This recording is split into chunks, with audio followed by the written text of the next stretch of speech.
Phase 4 of the MCU promises a ton of new heroes. This video is all about how these newbies became Avengers in the comics and how that might translate to the MCU. Let's begin.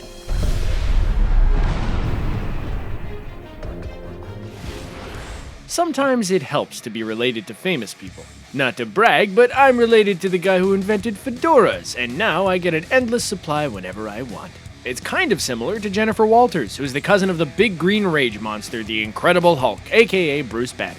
Although Thanksgiving dinners must have been a little awkward, things changed up drastically when Jennifer, a practicing lawyer, was shot by a crime boss while Bruce was visiting her. One thing led to another, and Bruce was forced to give her a blood transfusion to save her life. This transformed Jennifer into She-Hulk.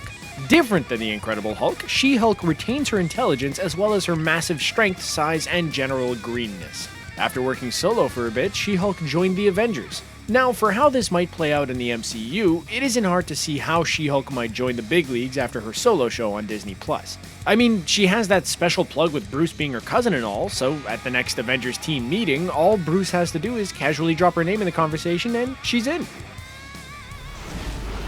Avengers Endgame put a lot of characters on different paths, but one of the most interesting was what the film did with Thor. He ended the movie in a drastically different spot from where he started, relinquishing his title as King of Asgard and venturing off to continue his own solo adventures. Well, as we get closer to the release of Thor's fourth film, Thor: Love and Thunder, it's clear Taika Waititi is going to change up everything. We know that not only is Jane Foster coming back, but she'll be taking up the mantle of the Mighty Thor, and that's incredibly exciting news. In the comics, Jane Foster developed breast cancer, which set her on a path of becoming worthy of Mjolnir and becoming known as a new superhero called the Mighty Thor. While wielding the hammer, Jane possesses all the powers Thor has, and is just as dangerous to all the foes who cross her path. In the comics, she joins the Avengers and becomes a vital part of the team. In the MCU, I can see this helping out the Avengers immensely. Thor is usually off-world, but the Mighty Thor allows for an Earth-based version of the hero who can help in times of crisis. The MCU is about to get a lot more weird when Mark Spector, aka Moon Knight, finally makes his long-awaited debut. Just to give you a sense of Spector's style, you know how Batman wears black so bad guys can't see him coming? Well, Moon Knight wears all white because he wants his enemies to see him coming and to be afraid at the sight of him. That's insane! Moon Knight is an expert at hand-to-hand combat and a number of martial arts. Originally, the hero is diagnosed with dissociative identity disorder and he developed a few different personalities, but in most stories, these different personalities living within Moon Knight are a result of the Egyptian deity Khonshu influencing and guiding him. It's still unclear just how in-depth the Disney Plus show will go into Spector's crazy backstory or what elements they will use, but no matter what, viewers are in for a good time. In the comics, Moon Knight was a member of the West Coast Avengers, but struggled to be a true team player. This would be an interesting storyline to explore, as we haven't seen a hero in the MCU who's been totally against teaming up with other heroes. Overall, I think Moon Knight will be the breakout character of Phase 4.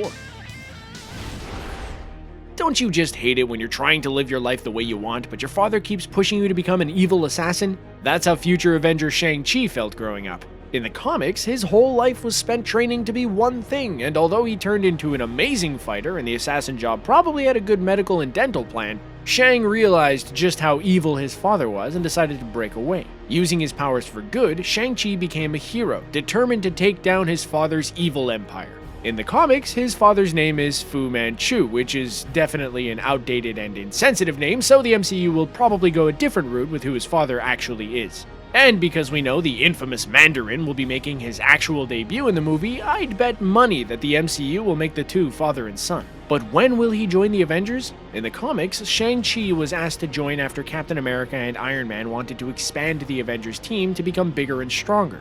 Which would make a whole lot of sense after that whole Thanos thing, right? Before we get into just how awesome the Black Knight is as a character, I gotta get something off my chest. His real name is Dane Whitman. Come on, that's the least interesting alter ego name I've ever heard. Dane Whitman sounds like your local taxidermist who likes to eat bread by itself without toasting it.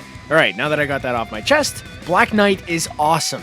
He's a genius scientist who's also an expert swordsman, meaning he can explain physics to you while hacking and slashing you medieval style. Whitman in the comics found out his uncle was a villain known as the Black Knight who worked for the Masters of Evil with the help of a powerful sword called the Ebony Blade. Upon becoming worthy of the sword, Whitman vowed to be a hero and pretended to join the Masters of Evil with the intent of dismantling it. Doesn't that sound awesome? In the MCU, Black Knight is said to be introduced in the Eternals, played by Jon Snow himself, Kit Harington.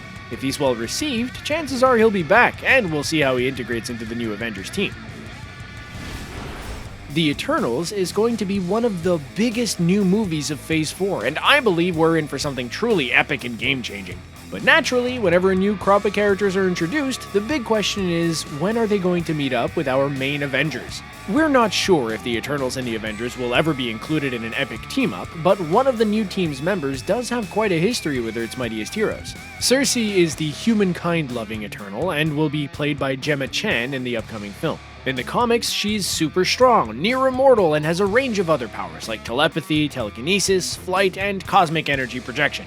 She also has a tough history with the Avengers, as she was invited onto the team, but over time grew to be aggressive with her enemies.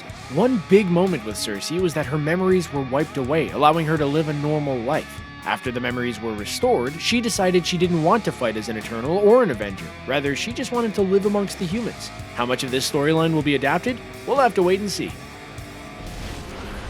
Alright, technically Monica Rambeau is not a new character that will show up in the MCU in Phase 4 because we saw a young version of Monica in Captain Marvel. She was the daughter of Maria Rambeau, Carol Danvers' best friend, and although she filled the cute kid role in the movie, anyone who knows Marvel Comics knew that Monica was destined for greatness. In the comics, Monica was bombarded with extra-dimensional energies that allowed her to transform herself into any form of energy within the electromagnetic spectrum. Interestingly, she was originally known as Captain Marvel and had a lengthy stint on the Avengers team, even being their leader at one point. Of course, over time, her persona shifted and she changed her name to Photon and then Spectrum. For her next MCU appearance, surprisingly, Monica is going to pop up in an unexpected place. The adult version of the character will appear in the Disney Plus show WandaVision. Chances are she works for SWORD, which was teased in the Captain Marvel movie and is confirmed to play a part in WandaVision. What's Monica like now that she's all grown up, and does she have her comic-based powers? So many questions! WandaVision cannot get here fast enough.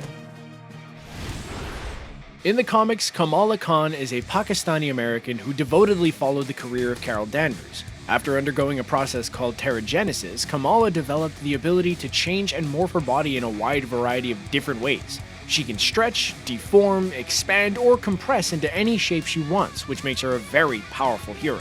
Taking after her idol, she dons the moniker of Ms. Marvel. After fighting on her own for a bit, Ms. Marvel faced off against the space alien Warbringer, who was big enough to attract the attention of some of the adult Avengers like Iron Man. After working together to take down the alien, Iron Man was impressed enough to invite Ms. Marvel to officially join the Avengers, where she bonded closely with a similarly aged Spider-Man. In a lot of ways, Ms. Marvel could act as a Spider-Man replacement once Sony and Disney's current Spidey deal runs its course. Much like Iron Man was the mentor to Peter Parker, I could see a similar situation where Captain Marvel takes Ms. Marvel under her wings and shows her the ropes. Ms. Marvel could be an invaluable team member or possibly lead a young Avengers team should Disney want to explore that. If there is one thing that Avengers Endgame taught us, it's that Hawkeye probably wants nothing to do with the Avengers anymore. But can you blame him? He got his family back after 5 long years, and most likely will hang up his bow forever. But that doesn't mean the Hawkeye title can't be passed down. One of the new Disney Plus shows will focus on Kate Bishop taking over as the new Hawkeye, with Clint training her in the ways of the bow. Now, to be fair, it's not entirely clear if the new Hawkeye show will be Phase 4 or be pushed to Phase 5, but as of now, I'm counting it as a Phase 4 show. In the comics, Kate Bishop is a fun character. She's stubborn and persistent, but knows how to get the job done. In fact, she invited herself onto the Young Avengers team after rescuing the group from a villain. It's the kind of assertiveness that will play well against other Avengers members and provide something we haven't seen before. So even though the OG Hawkeye is most likely done after this series, I know that the Hawkeye moniker will be in good hands. Alright, this entry is a little bit speculative and a little bit wishful thinking, but overall I think it makes a lot of sense. We know that Natasha Romanoff won't be around in the future, unless the whole movie will be a close-up of her body on Vormir, but that doesn't mean the Black Widow moniker has to be retired. The trailers for the new Black Widow movie have really emphasized the relationship between Natasha and her surrogate sister Yelena Belova, played by Florence Pugh. Now, we don't know how the Black Widow movie turns out, but given that Black Widow is a popular character and Florence is a rising up-and-comer, it would make sense for the MCU to pass the torch and have Yelena take on the Black Widow name in honor of her fallen sister and fight alongside the Avengers in future movies. Because giving Natasha her own solo movie without teasing Black Widow's future is just kind of cruel and doesn't make much sense. In the comics, Yelena had a similar history to Black Widow, as she was also trained in the dreaded Red Room. That sort of intense history makes me believe Yelena won't just be a one-and-done appearance. Okay, now I'm most excited to see Moon Knight join the Avengers because I think his general energy and personality will really shake things up. What about you guys? Who are you most excited for? Let us know in the comments, and be sure to hit that subscribe button for more awesome MCU content. Thanks for watching CBR.